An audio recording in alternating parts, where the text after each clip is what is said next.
Good evening, everyone. This is Shiva here. Uh, we thank Vishwa for his presence today, and today is doing. This is the fourth webinar. I really appreciate his energy and kind of confidence and enthusiasm. Kudos to you, Vishwa, for being so passionate about talking about this gig and a lot of other things, including analytics in HR. Thank you so much for being there with us. Vishwa comes with close to 2 decades of experience in big time talent acquisition and talent management. Uh, and currently is with company called, he's a global talent acquisition head for a company called Axescade, which is engineering technology company. He takes care of it worldwide. He's done a lot of research, especially in the gig and contingency workforce, and also the analytics and also artificial intelligence. Very interestingly, so I request Vishwa to introduce himself a little more about what he has been, so that he is the better person to introduce about himself. With it, I hand over control to Vishwa. Vishwa, thank you so much having you with us today. I'm sure that we're going to learn a lot, and we're going to really share good amount of knowledge in gig talent and gig workforce management. Yeah, so thanks, Shiva. Hope I'm audible. My name is Vishwanadh. Me and Shiva are the same, clan from the spiritual side. Basically, I am a person with close to around 17 years of experience. Done a lot of work in the region of US, UK, specifically in APAC recently. Has always been an enthusiast in terms of new generation TA models.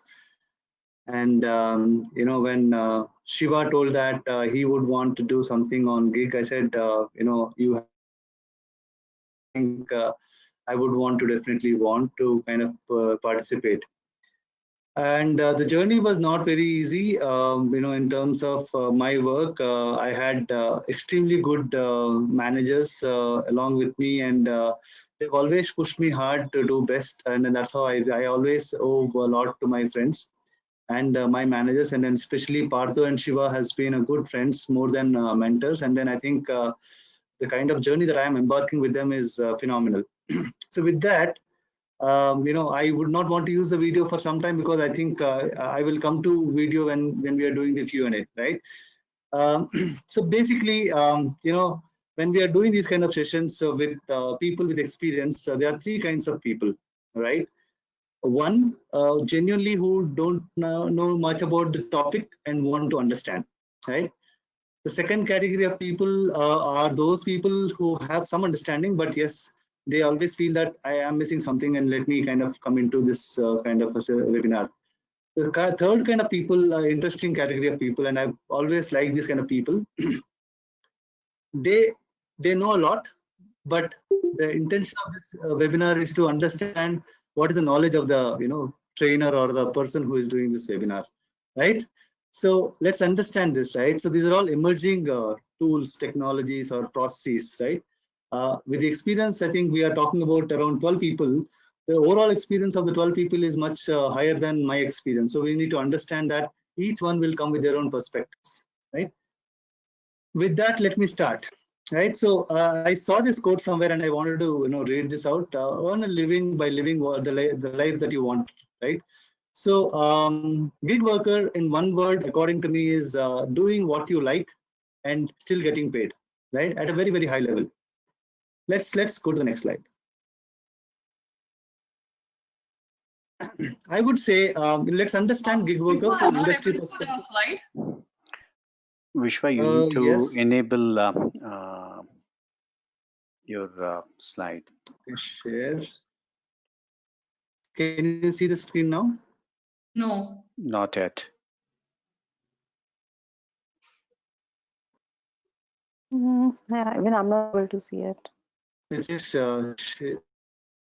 Yes, screen share is Ah, on, yes. it says. we can see it now. Yes, Yes, now now it's visible. Okay. You can go to the first Okay. slide and you can Technology. start Thank from you. there. Yeah. So this slide was about a person saying something, an yellow, which is kind of always gray and understands, want to, right? So I was saying, gig according to me is living, doing what you like, right? So with that, let's go to this.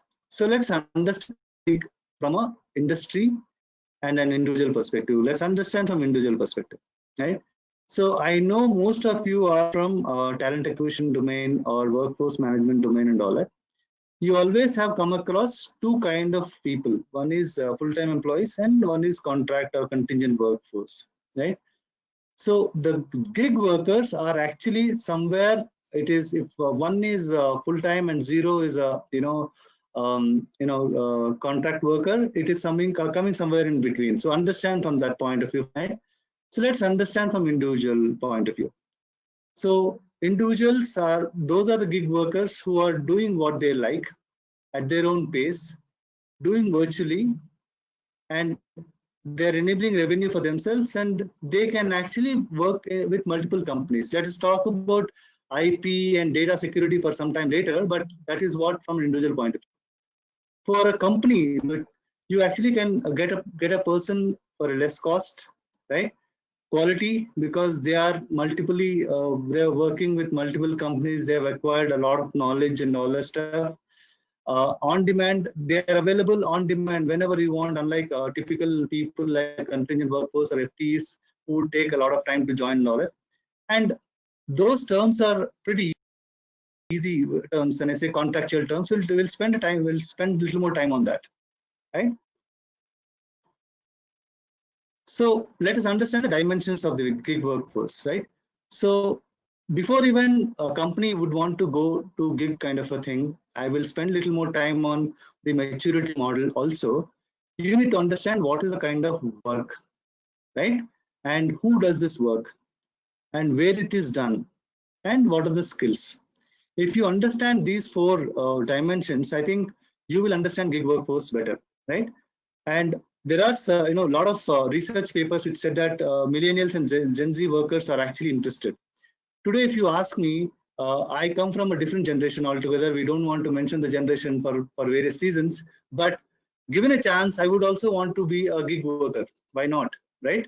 And then companies are, World Economic Forum told that this is catching up, and those companies who are not using it will actually have a lot of issues later because they are not ahead of the game.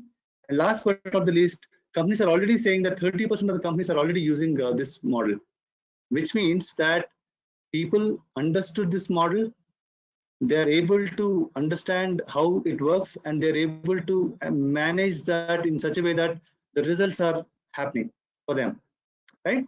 So we always want to be at least in the learning phase, if not in the phase where trying to understand. So let's go to the next slide. This is a very important slide. So or in terms of the entire overall scheme, type of work, very important, virtual. So what you will see is, unlike typical 9 to 8 or 8, the to work package, right? Okay, so this kind of a role, all that you need to coordinate with these 4-5 people, understand what's happening and report it back to us. That's for project management. Full stack developer, you are given 10 days, you are supposed to build this application. This application will work with this application. This application will have these many codes or whatever it is, and you are done. That's all, right? And it is seasonal, right? And if you understand this bottom very well, then let's get into hiring process. Hiring process of gig worker is completely different. We'll spend some time on that. One of the issues that we are already facing is IP security, right? And then data security and dual employment, right? So how do we manage that, right? But if you ask me, if you are giving a person a work package kind of a thing, and then you are employing that person for 2 hours per day or 3 hours per day, I don't really bother what is that person doing after that. But as far as your data, your IP is secured, the person is working in the software infrastructure of yours, I think you should be okay about it. The contracts play an important role because we can be sued in front of the law and then in the situation. So contracts play an important role. It is just not a simple contract where, okay, you'll work for 2 hours and all that. How is the revenue? What is the kind of cost? What if you have done something and if you're not getting paid, what will happen? If we are paying you, if you're not doing something, what will happen? All that. It's actually, I made a small contract which actually ran into four and a half pages, like a typical NDA. How the payment structure works and all that, grievance mechanisms, right? It all happens that we are pretty gung-ho and all that stuff. We started, and finally something is happening. The person who is working, he's saying that I'm doing well. Company is saying no, it is not well and all that. How do we manage that? And data analytics, which is pretty typically from a workforce analytics. For example, I have been working with a particular set of people, 10-15 people who are doing extremely well. I would want to retain them. I would want to use the data to ensure that they are either considered for a full-time employees and all that stuff. And review system, how do we ensure that each person who is working is reviewed according to what the contract is, and just not because of the hiring managers whims and fancies and all that, or the contractor or the gig workers whims and fancies kind of thing. That is what a gig worker is all about, right? So I repeat, I would want to spend a little more time on this. So once you the bedrock, which is basically the type of work package and all that is fine, then understand little more and input some on the IP security, data security, and payment system, grievance mechanism. Then you'll get into a little bit of analytics, and then finally the gig workers comes into the system, right? Okay. So this is the maturity curve, and this is something that nobody had taught me. This is something that I myself had made it. So I think I would want to understand this in such a way, right? So level 0, I would say that, hey, we are not ready, no gig worker kind of thing.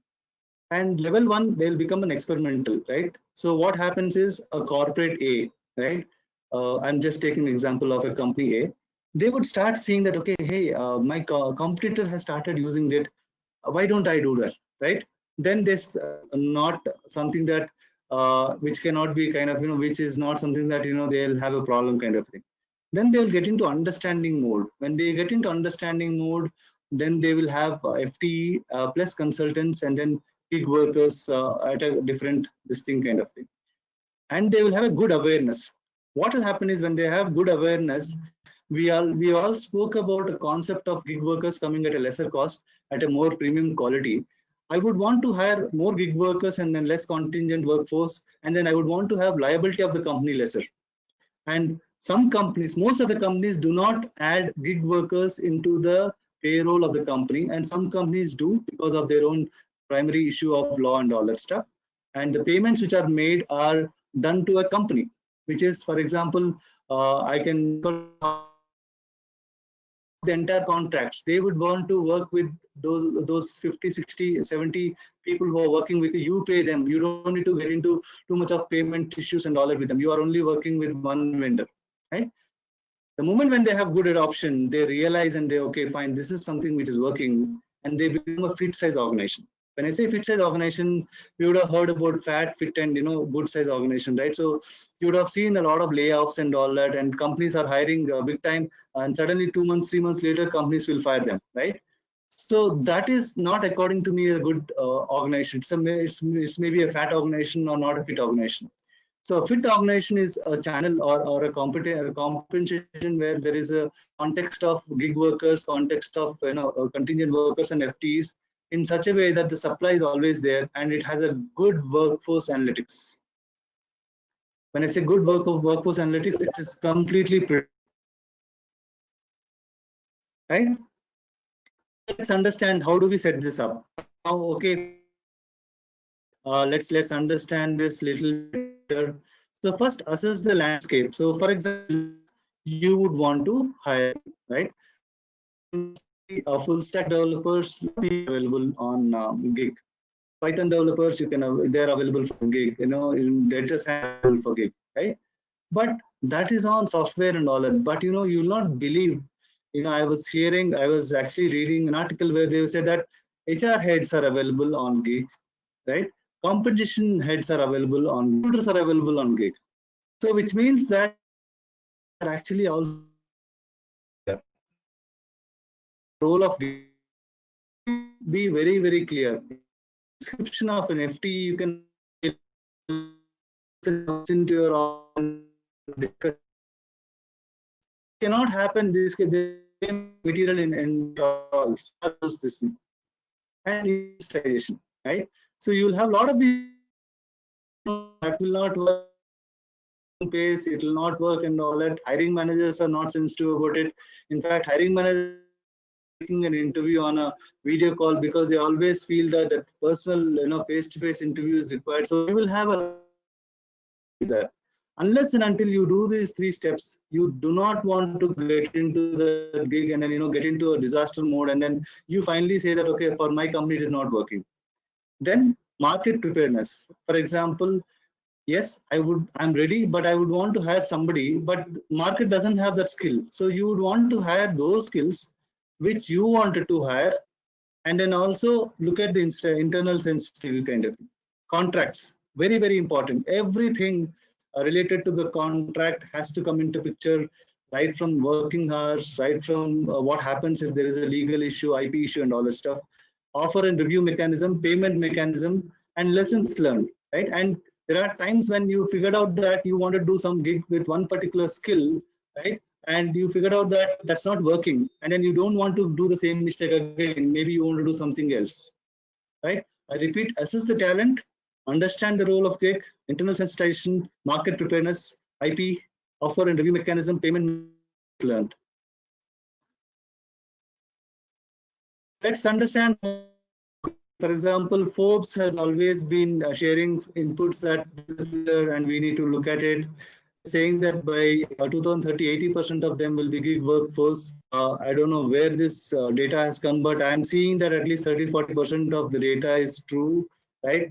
Work flexibility is a new norm. Somebody's, Jason Phillips, the VP Digital of Cisco, he said that 38% of the US-based seasoned workers or gig workers, 25% of the companies prefer to use online portals like TrueLancer or Upwork. There is an Amazon, one of the product of that. Um, Most of the US employees are already doing this, and then there are trends that US, Canada, France, Japan have seen some bit of results.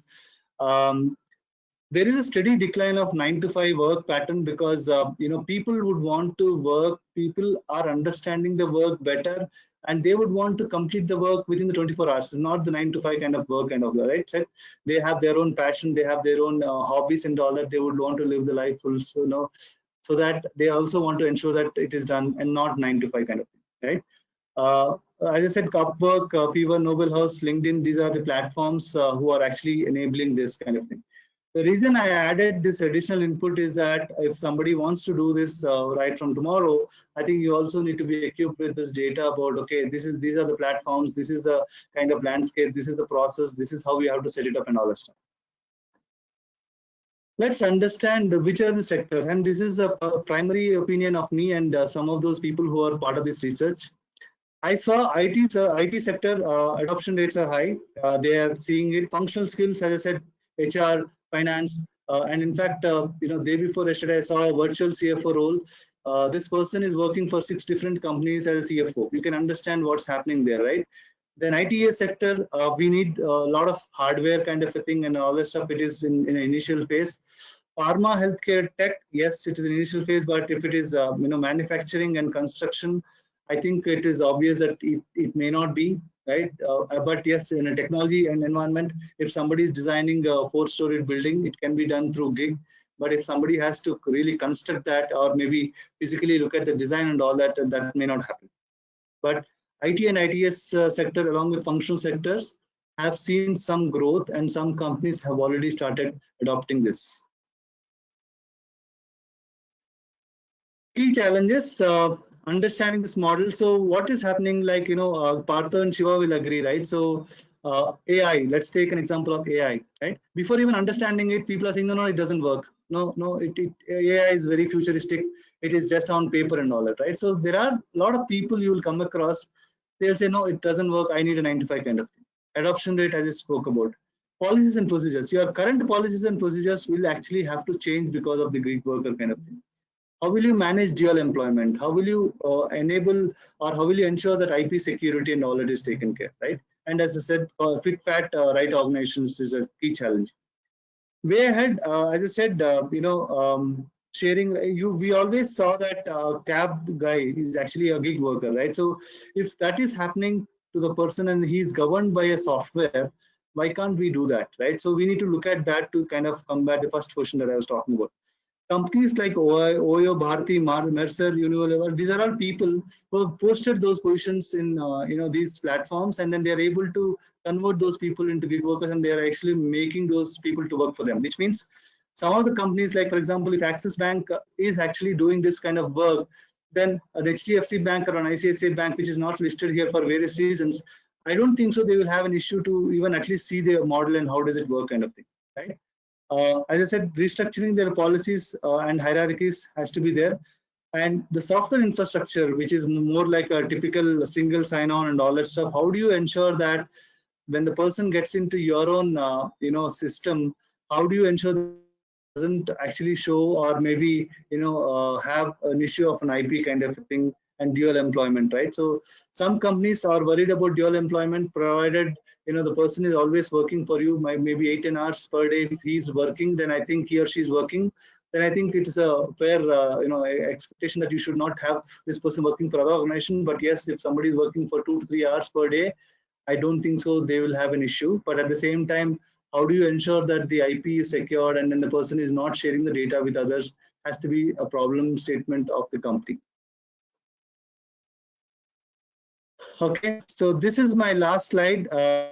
Gig economy is here to stay, and then I said this will is more of a broken down into portfolios and people are actually available at lesser cost, and you can do your work wherever you want, right? So that's the key. So here I stop. I'm okay to have any questions that you guys have.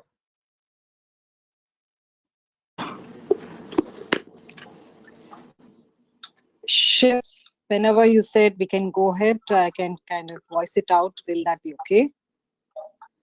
Or you want me to type it out in the window? Good, Yashoda. Good. Good, Vishwadh. Yeah, all right, thank you. Thank you. Vishwa, that was a brilliant one. You kind of really spoke about gig end to end in a short while. You covered major things about what can be the pros and cons and the challenges around and the industry and the way forward, what it will be. In a very nutshell, you kind of covered everything beautifully. But I was just kind of going back to a very nice question, pardon me for that. How different is this supposed to be from a contract staffing, which are anyway working on a project base or a time base or the work what has been asked? How different is the contract staffing and gig? One, in terms of the monitoring and why it's been termed that way. Two, in terms of the law. Is it been any different from the temp staffing or the contract staffing, what we take, and the gig employee? Is law any different for them? So currently, I think there is a lot of discussion about playing around with the law by having gig into the system, and they are playing the system. The companies are actually playing around with the of creating a new category of gig, and then they're, if you really see, it is actually a contingent workforce, according to me. This is a new model. Since this is a new model, you will not believe that even corporate, even industries, or maybe for that matter, government did not really think about it, and then they are still understanding this model and the right. Now, going back to your question, right? So somebody works as a contingent workforce. We always have seen, at least in my experience, even contingent workforce who used to work for 9 to 5 kind of thing in the company, and based on his or her performance, people used to kind of convert that person.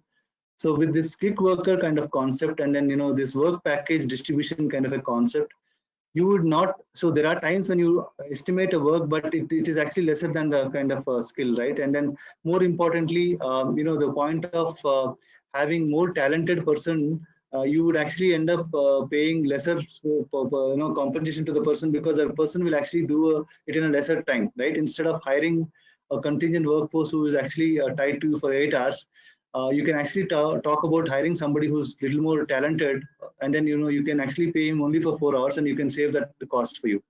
So that's how the law is getting little played away. I'm sure industry is looking forward, and then government is also looking forward. In next 2 to 3 months, we will have some governance around this.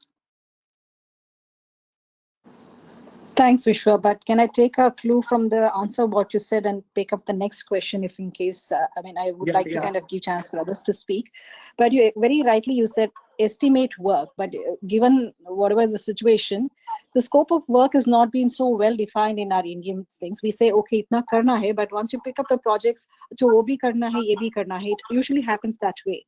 How are we so well, especially the HR, how can we kind of define the work so clearly? And also, how do we assess the gig worker, the quality of them, what they can perform, what they can't perform? I'm sure like the contract will kind of cover that.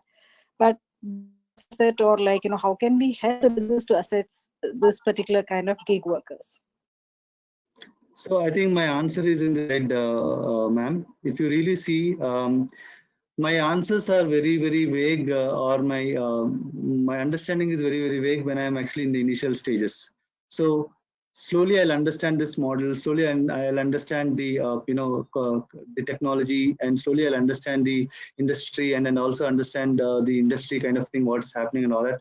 And at one particular time in your journey, when you're embarking in a company, you will figure out that okay, if it is software, I know what it is, right? So that's the journey that we have to understand, and then we will end up doing a lot of mistakes in estimation. We will end up doing a lot of mistakes in compensation. We'll end up doing a lot of mistakes in making these contracts work. But as we do it maybe 3-4 times, then you will understand. And that's the reason why companies, I don't know whether you have heard these companies, like for example, Upwork, or for that matter, there is a company called Noble House, who have actually given you a charter. Like, for example, if you go to a typical vendor who used to give you 8.33, now every recruiter who is not even a year experience, they know that 8.33 goes up kind of thing, right? So they created these, what is it called, rate cards. 4 years experience, full stack developer, it starts with 1 lakh to 2 lakhs, right? So that is one data point that you have. Your own data point of what is the salary that you are paying, and then you look at matching those of that, and then see what is the price point that you would want to put, and also ensure that what kind of review mechanism that you would like to put. And then slowly from experimentation to understanding method, understanding to awareness, you will get into. And one fine day when you have a good adoption, you will figure out that you would have already created 30-40 employees in a full stack development team. You don't need to break your head for full stack, because you know the pricing, you know which is the consultant, you know what kind of people are available, and how do you want to create that framework and all that, right? And the best is to look at a sizable population and then create it from the upward kind of thing, right? So that's the response that I have. Thank you so much, Vishwa. You said it all, and yeah, it's the way how it will kind of evolve, and we'll have to wait and watch and see how to kind of be a part of it. Thanks, So Vishwa. I'll give you an example. Is that Yashoda, right? That's right. Okay, so Yashoda, I'll give you my own personal example. Exactly, I'm sure this is recorded, but I don't, I don't want this to be, presented outside. But the point is, exactly 4 months back, we were talking about hiring 10 digital analysts with AI kind of experience, right? Exactly 4 months back. Gig is the same thing that we would want to do, and we all knew that this has to be done. We have to hire 10 people. The understanding today we have, because we already have gig workers, is completely different than the understanding that we had earlier, right? All that happened in the span of 3.5 months. First, we understood, okay, are we ready? Then we understood, okay, we are ready, but is industry ready? Then we understood the industry is also ready. When industry is ready, we are ready. Okay, which are the channels? Then we understood the channels. Then we went ahead and spoken to some channels.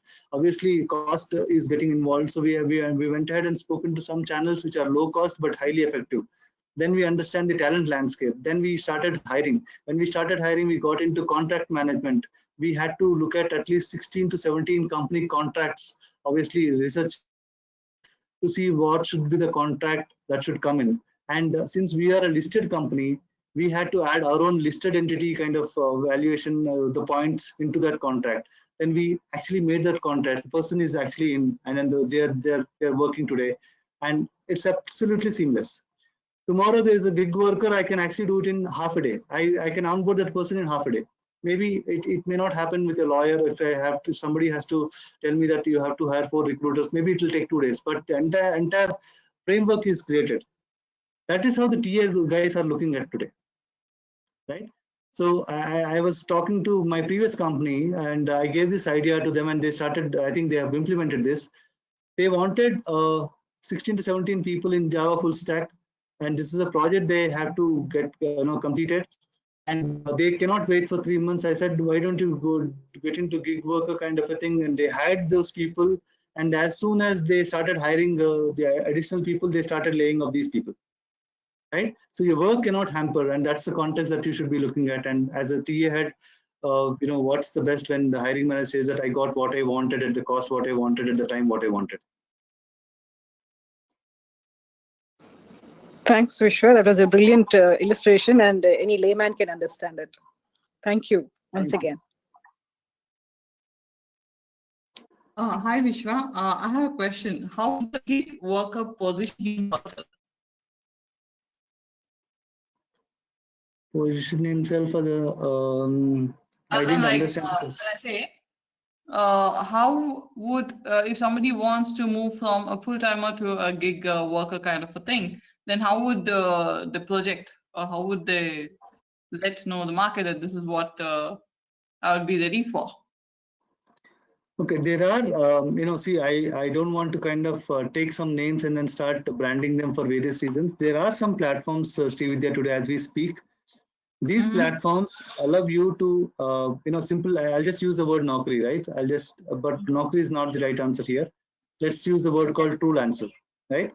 So you go there, you present yourself, and obviously there are ultimate number of questions that you have to answer because they have to profile your, resume, right? And that is available for, companies like us to go and look at.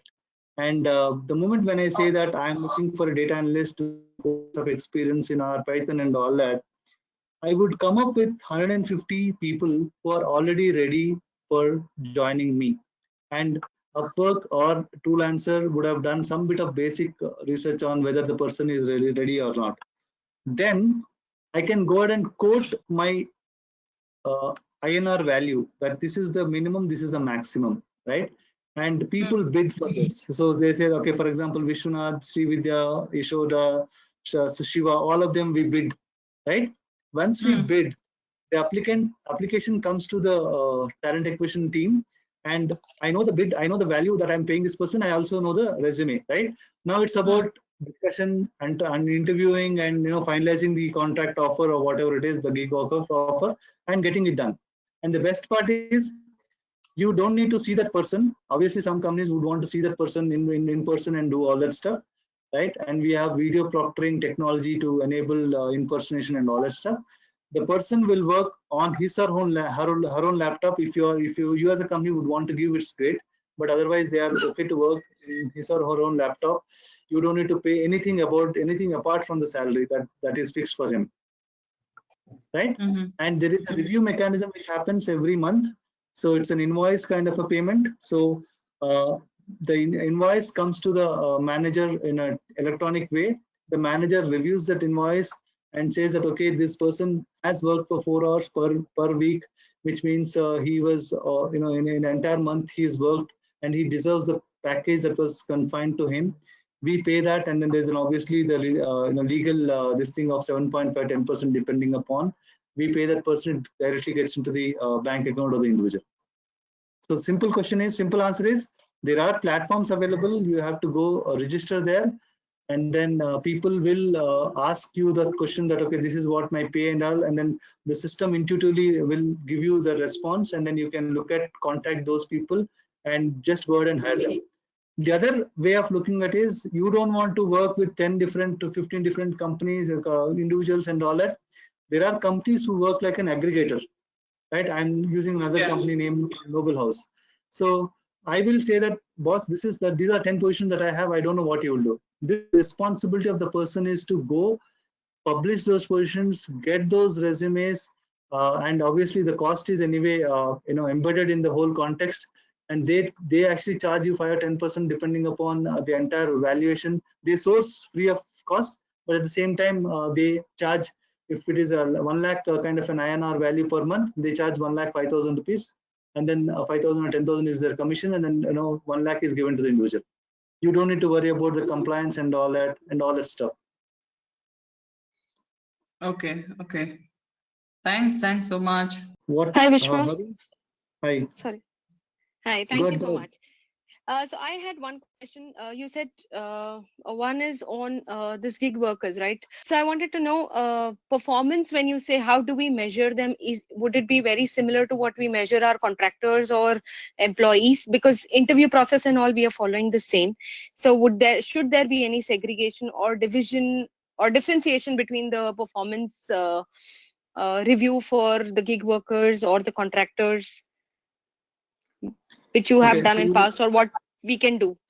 So there are two ways to do it. One is very simple way and one is very complicated way. Okay, I'll give you both so that I think you understand. One is simple way is keep it the way it is happening through contingent or FTE, so that you don't break your head. The complicated way is, in addition to that, you add a little layer. At any given point in time, the gig worker can knock your door, send an email to you as HR, and say that he or she was not given an opportunity to do what he or she is doing, and there are areas that hiring manager has not helped that person to complete the job, or there was no what is it called, two-way communication, because of which they failed, right? So a simple way of doing it is you trust your manager, and then you ensure that the manager is onboarded, manager does what's required in the law. And little more complicated ways, which is always good according to me, because you are an employee advocate at the end of the day, right? I still feel they are employees of this organization. So given that context, you have to give a hotline. Once anytime you have an issue, you are with me, then you can go back to the specific hiring manager, right? And I'm sure you would have done this in your career, right? So there are times when you would have taken out some hiring managers from interview mechanism, right? Because of kind of nonsense they're doing in the interview process, right? So you can do that performance management to the manager.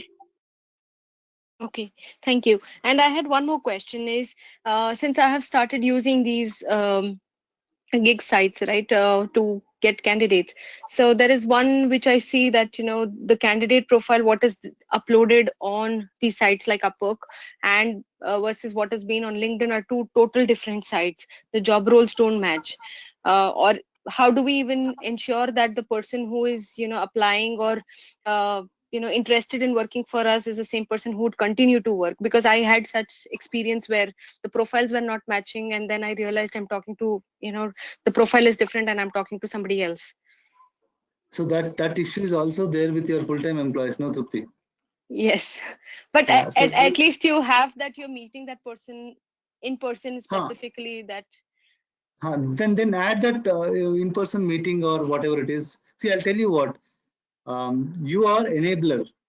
Understand this terminology. You are enabler, right? You are trying to enable work for your business, hiring manager, right? So in that context, you are responsible to get that talent, the right talent, to the hiring manager. If it means that you will break all barriers, and if you don't want to, really you really bother about what other companies are thinking, if you still wanted to have hiring managers have a look at it, just do that. You don't need to worry about it. And sometimes it so happens that we are following the other route, but people will come to the route that you are, because you are in the right route, right? So if you feel that, yes, I would want to add two more layers into the process, I would want to add two more, what is it called? For example, we did this when I was part of my previous company. We gave a different question, different, test in the second paper, and we asked what was your first answer and what was the second answer. And people who actually, somebody else who did the first test, they were able to tell us something else, and then we were able to catch them, right? So different approaches we have to do, because at the end of the day, we would have read somewhere, right? So we are also a gatekeeper or a policeman, with the traffic in a traffic signal. Always you have to do what is right. So if it means that you will have additional layers, additional processes, do it than just getting stumbled or maybe getting into a little more issues later. There's no right or wrong answer, Trupti, here. But yes, if something is working, that's right. Okay. Thank you so much. Hi, Vishwanadh Ravi this side. Hi, Ravi. So, just a quick question from my side. Like this model is very much, we can see effective for a transaction-based model. But when we talk about the FT-based model, specific the contact center, so how it can contribute in a FT-based model? Because anyways, your gig worker will be a little bit expensive compared to your full-timers, and also the training cost will be a little bit higher into different CRMs and all. So how it can contribute to a FT-based model compared to a transaction-based model? So yes, you're right. But the point that I'm trying to make is that for every skill that you have in the world, there are people available here, Ravi. Okay. Yes, the context of the person having an 80%, 70%, 60% match is something that you need to figure out, right? Yes, transactional level people, for example, if you go and open any of these sites, you will see a lot of content writing kind of that kind of work. There is no better model than this, because if you hire a content writer, you have to pay a lot more than what you get in this kind of model. And you find extremely talented people. For example, I always believe in this context of experience in those years than years of experience, right? So if somebody has worked with 4 startups, not necessarily joining, leaving and all that stuff in 4 or 5 years, who's worked in a services company for 4 years, you can understand. I'm not doubting service company or not. I am not adding little more feather to the startup companies. The exposure will be different, right? So what you to roles which are little bit of app development kind of a thing, and slowly get into the next level of little more technological roles and all that, right?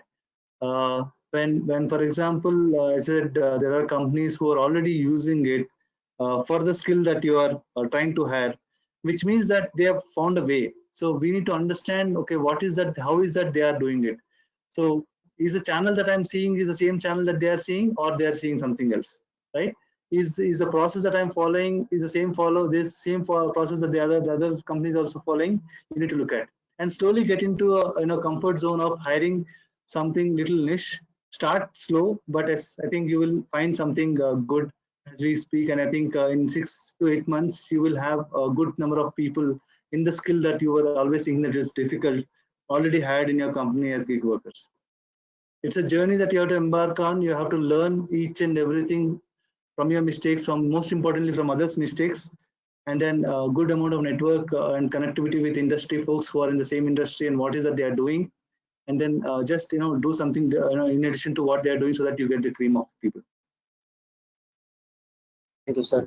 Just a follow-up question, sir, on this. Like at the very first slide, you have mentioned that gig workers who are whenever they want to work and how they want to work, right? So I take that as a statement, like if seeing from a current standpoint or attrition something around, let's say 10 to 15, how implementing these gig workers in our work environment will behave with our attrition, trending or assumption. Will there be any changes to our attrition pattern? So, okay, there are 2 kinds of gig workers according to me. One is the gig workers who are confined by hiring managers saying that 2 o'clock you log in, 4 o'clock you log off. The second kind of hiring managers who say, boss, Monday 2 o'clock I gave you, Tuesday 2 o'clock I need this, right? So when somebody says that, the second one, it goes back to the point of first thing, right? I can do whenever. I can actually wake up in my night and then just work for 2 hours and gone, right? If you see the data says that kind of jobs are more. Companies are not worried about when they will do that work, right? Yes, let us understand for some time transactional work, right? They have to process 100 invoices, right?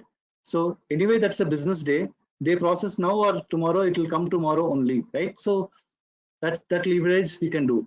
Coming to your question of attrition, so this model some companies have used to understand or maybe take care of their attrition. Some companies are looking at changing this to a contingent workforce and then moving it to full-time employees. Some companies are using this because they do not want to hire additional people because they have a headcount freeze and all that. So understand that each company is using this model differently because they have different kind of problem, right? So I know that there are companies who are actually adopting this model, and they are actually making it as a feeder for the people who are leaving.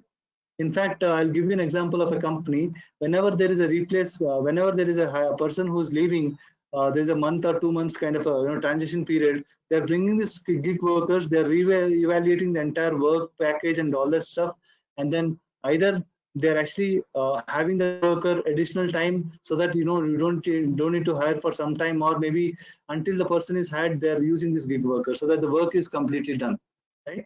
So if your company is looking at using this model to kind of combat the attrition and then having good workforce coming in, I think that's a great model to work with. But beyond that, I think it has to be more workforce analytical driven, where you are actually talking about how do you solve this problem more futuristically, and not just trying to kind of do a patchwork for that particular entity or for that particular hiring teams and all that stuff. Thanks, sir.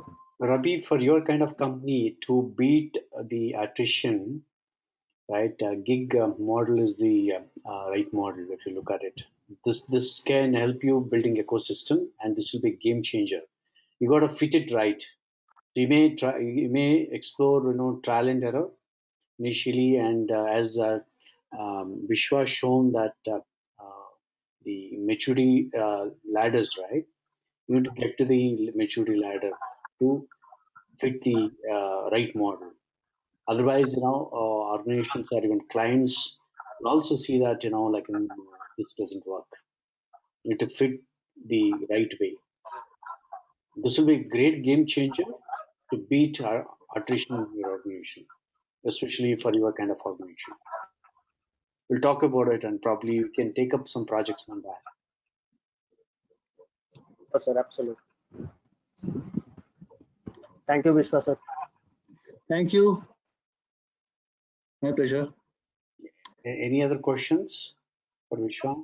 Uh, yes, this is Jyotsna here.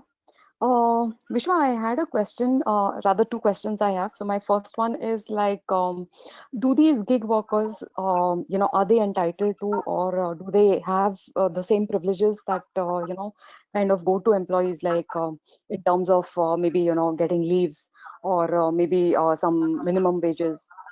So are these applicable to them as well, or, how do you go about it? So minimum wages, definitely yes. That's a very interesting topic. In my research, it came up that the competition cannot be less than 20,000, but it's debatable. But because the point is that you're talking about minimum wages act kind of a thing. But if you're employing only for maybe 2 or 3 years kind of a thing, that is still considerate. You can actually do a math, right? Okay. I have not seen any company giving any retirals to these people or any benefits like that.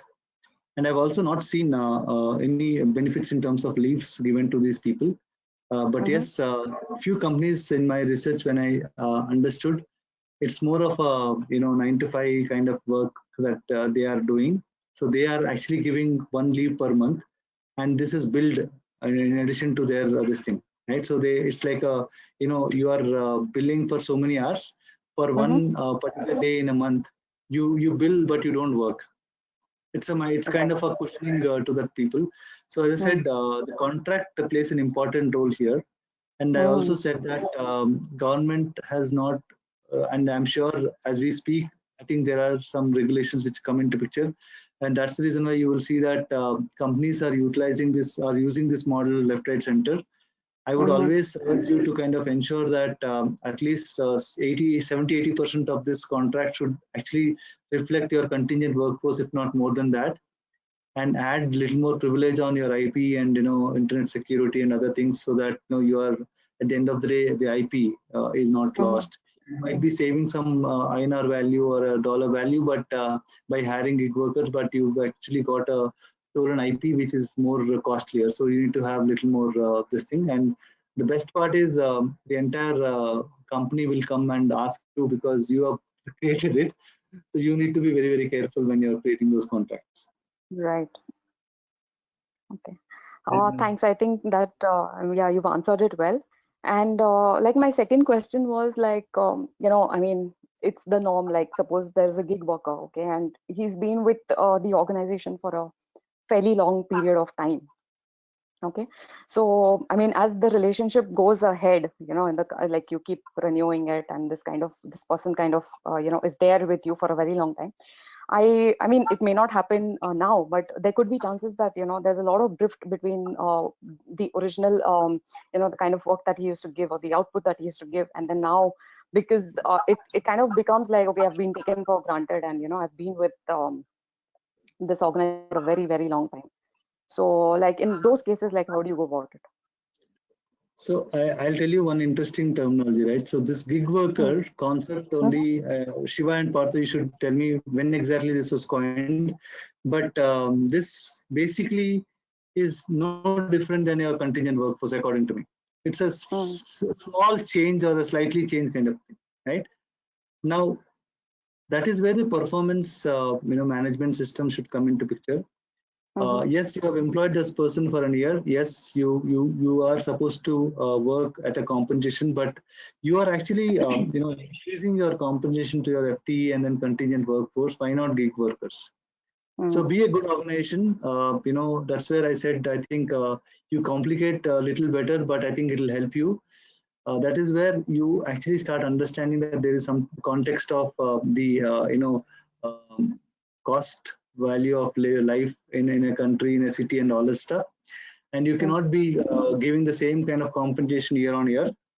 You need to understand how the industry doing, and to that extent be good to the employee, and then ensure that the person is loyal to you, and then he or she is actually willing to stay with you. So if it means that you would actually increase the contract with so and so, this thing, you can add that value at a mutual discussion at the later point in time. But yes, I would say, in fact, we always had said that this contract is for a year, and it is next year if you are getting into any of these contracts, there could be some change in overall terms. And when we drafted that, one of the overall terms was about compensation, definitely, because what happens, there is a comfort feeling that you would have created with that person, and then he might take lesser time than any other person, and then getting somebody else, and then making that person to be at this kind of what is it called, productivity, will also take a lot of time, instead money. Instead you invest that on the same person, so that you will be happy, and this guy will be happy, and you will also be happy because you retain somebody. Right. Yeah, thanks, Vishwa. Yeah. Thank you. And Jyotsna, regarding this minimum wages that you have asked, right?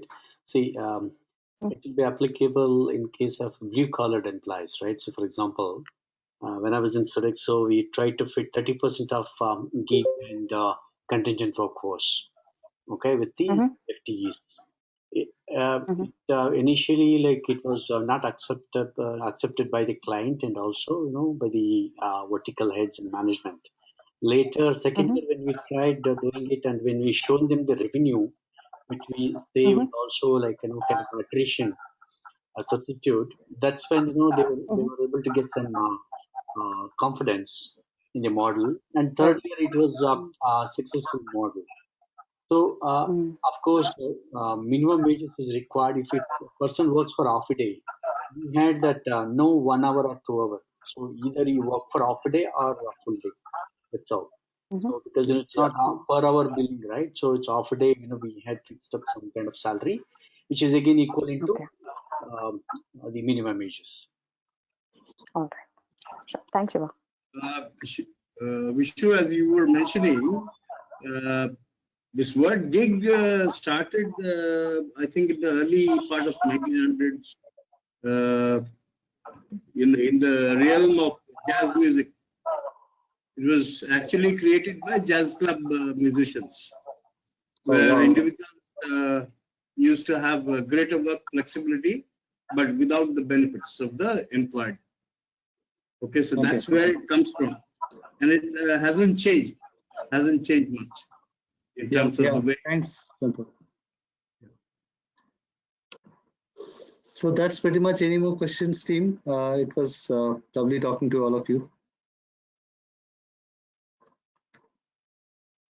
And I'm available on my LinkedIn. If you guys want to ask me anything, post this also. It's available. And then you want to send a note to Shiva or Partho, and they in turn can send it across to me. That's also fine. And as I said, this is evolving, and no company can say that they've arrived, right? So they're just thinking and understanding. But some companies have got a good amount of success. So ideally, talking to those people, what is that they have done and all that stuff. And these days, I've seen that the information flow is very, very high. People are interested to talk about some success stories and all that. Just before you are trying to do something in your own industry, it is always good to get advice from your own colleagues who have done this, so that you don't end up doing same mistakes that they have done, and then you have the second more advantage in the whole process. Vishu, one thing just crossed my mind.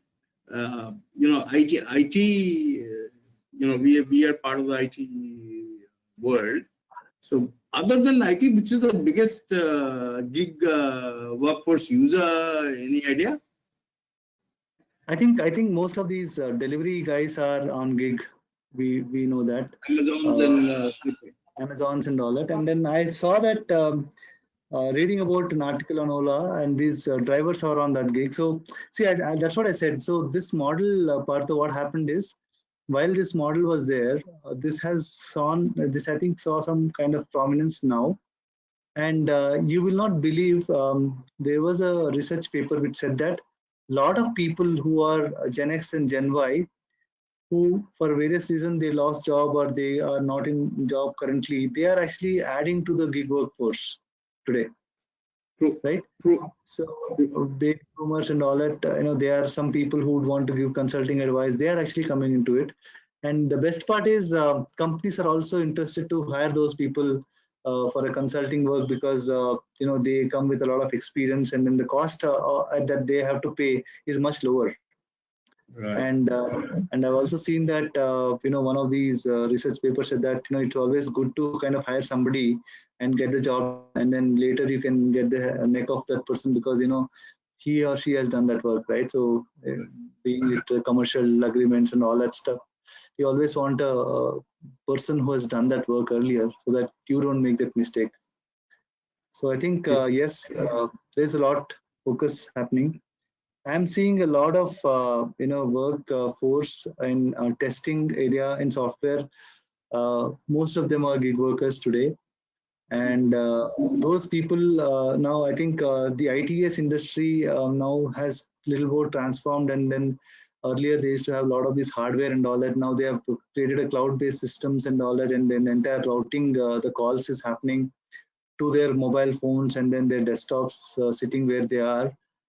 And they are doing it. In fact, the best example was it's just 3 months back. There was a credit card application that that somebody called me, and then they did a verification online to me.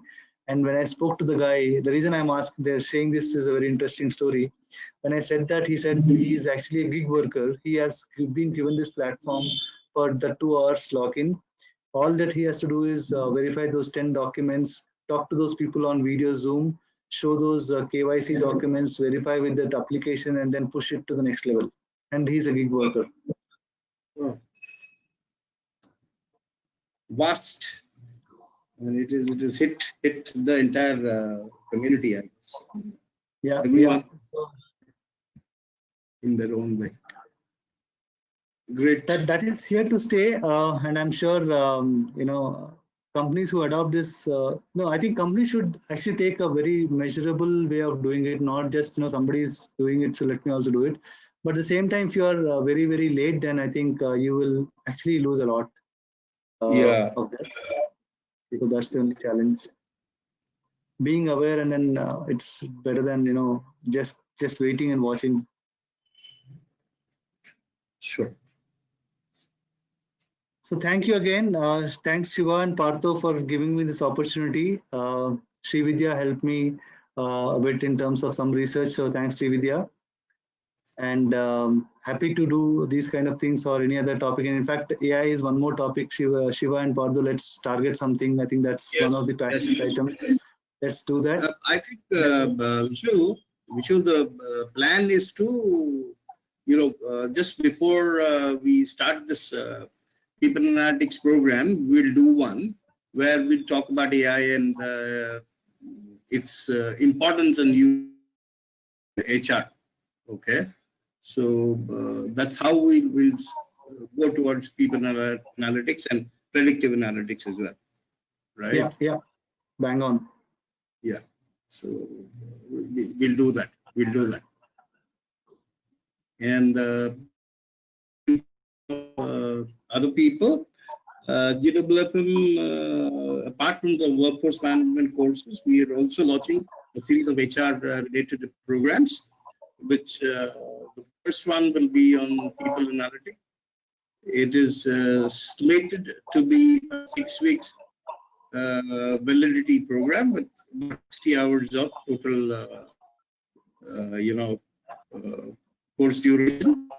You have projects plus HR heads of organizations, including Vishwanadh Raju. There are about 10 other people who are also part of the facilitators group. So we'll reach out in the next week to you with information on when it starts and the as well.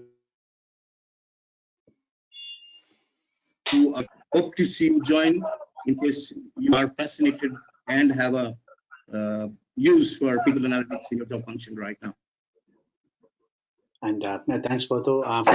To talk about besides HR analytics and people analytics, what Partho was talking, we have a program on gig and contingent workforce management program, which we are already doing it now. It talks about what Vishwa has mentioned, right? So we have a model where design model where this course can help you designing and implementing with business cases, which is linked to the organization's revenue management. For example, you have FTE model. Now, how do you identify? How do you create a demand for gig? And how do you fit that model, and how do you really take it as a pilot and make sure that it really fits your organization. Also, we will have a couple of cases to work on that. How do you really how do you really save the cost? Now, how do you really get the ecosystem built in the organization? One is to beat the attrition, another one is to get the fit organization, because getting the fit organization is something very important. Without organizations fit, it will be very difficult to have. So we come out of it. See, if you look at it, Infosys, this was there in newspaper recently. They have 49% of mid management, which is a fat organization. And then now they're really working on getting to the fit organization, which is really very difficult. A lot of organizations which are Fortune 500 are fit, not fit organization ahead.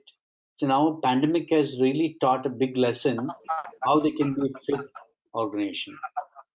This course really takes you to the level of understanding and bringing a new model into the organization, and it will be a new program altogether.